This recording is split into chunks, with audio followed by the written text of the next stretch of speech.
We have reached the first official episode of Tales from the Darkside, The New Man, premiering on September 30th, 1984. This episode came 11 months after the pilot, which is aptly named Episode 0. The previous episode, Trick or Treat, being a great Halloween horror story filled with top-of-the-notch special effects for a TV episode, and a crinkly, cranky old man who lures kids into his haunted house to find the debts their parents owe him. This episode, The New Man, tries a different approach. It's an ethereal story about an alcoholic who keeps seeing a kid named Jerry claiming to be his son. Does this episode pull off a psychological horror tale, or is this not the best way to kick off episode 1? Yeah, that is something we're going to see in this series, Tales from the Darkside. Each story is wildly different in tone and genre. It's really much less horror, and really an even mix of comedy, horror, suspense, psychological horror, and some that seem that they would be more comfortable on Little House on the Prairie. This isn't a horror series, but really a culmination of every type of genre. This episode is directed by Frank D. Palma, who is not related to Brian D. Palma, unfortunately. At the start of the episode, the main character Alan is immediately greeted by a kid named Jerry at his office job. Alan says he doesn't recognize him, and at this point we don't know who is telling the truth. In fact, this episode doesn't really explain anything, and it's supposed to make you think. What's the matter, Dad? Is something wrong? I think you've got me mixed up with somebody else, kid.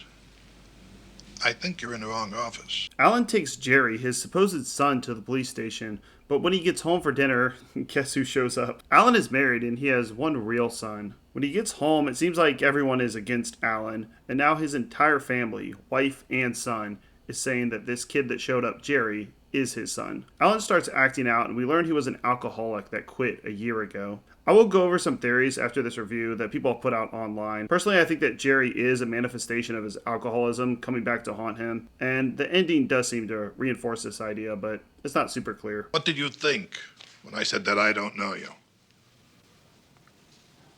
I thought you'd been drinking. I was not drinking. I haven't had a drink in over a year. I crawled through hell to get here, but I don't drink anymore. Alan's entire family doesn't believe him, and we are left wondering who is really telling the truth. The production values are bare bones. There's only 3 sets in the entire episode, but the acting of both Alan and his wife is actually really good. Alan's indignation and boiling anger doesn't help his cause. He seems and acts like an alcoholic, and it's clear the family is on the brink of breaking up. His wife reminding him he has only one chance left. And I won't put the boys through it. Don't you remember what it was like? Moving every few months, going through 5 or 6 jobs every year. No shoes, no food, begging at the supermarket, the police, the DTs.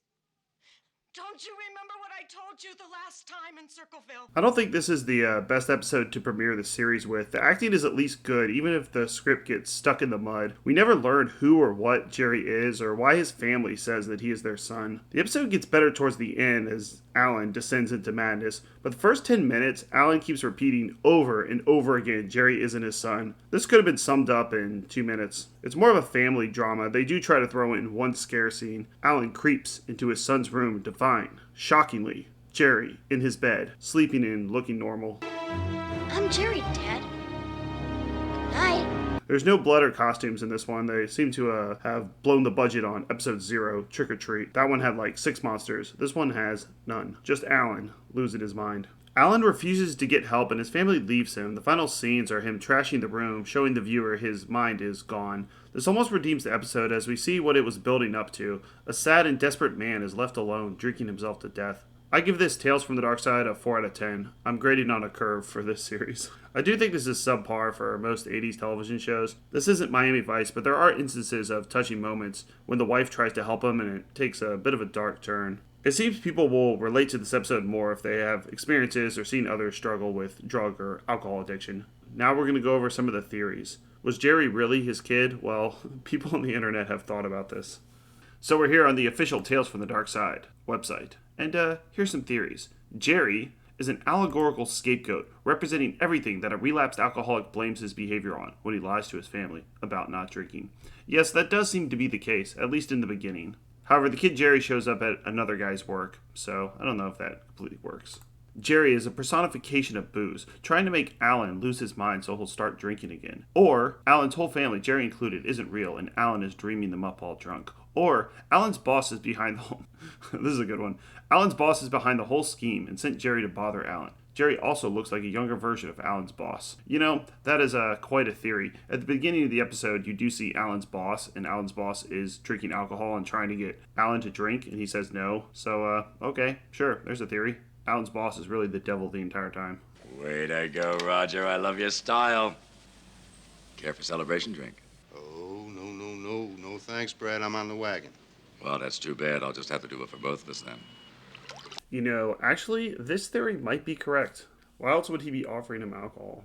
Excuse me, mister. Have you seen my dad, Roger Steed? Straight in there, Sonny. Hi, Dad. I came to get you. Wow, you know, I think we've solved the puzzle amazingly, 40 years later.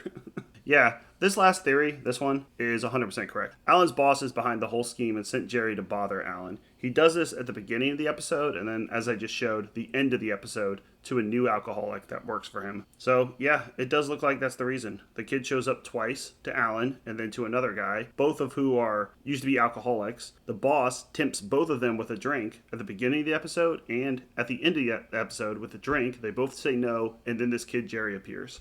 And the boss seems to know exactly what's going on. This kid appears twice in the episode with two different fathers, and he seems to be completely on board. He doesn't ask any questions. Well, we've solved it. Let's look at some reviews. Alright, so this guy gave it a 7 out of 10 on IMDb. Although this technically isn't a horror, it was scarier to be than most of real horrors of its time. Realistic, without any special effects, excellent performance by Vic Tayback, in role of treated alcoholic who experiences complete breakdown will creep you out to the core. Alright, this guy gave it a 4 out of 10. Hey, me too. I give it a 4 out of 10. The first episodes of Tales from the Darkside must have been finding their footing, because some early mediocre episodes, the series was great all the way up to its ending. This episode was the first to air after the pilot from a year earlier, and this was certainly not a good way to start the series off. Although this does have the feel of a Darkside episode, it's never explained in the end, similar to another better episode later in the season, The Tear Collector. I agree, The Tear Collector is better. The story kind of gives up halfway through, and then the ending comes. Agree. I suppose the ending was trying to be a twist or something, but it comes off instead as a cheap way to cut half the plot off. And overall, on IMDb, it has a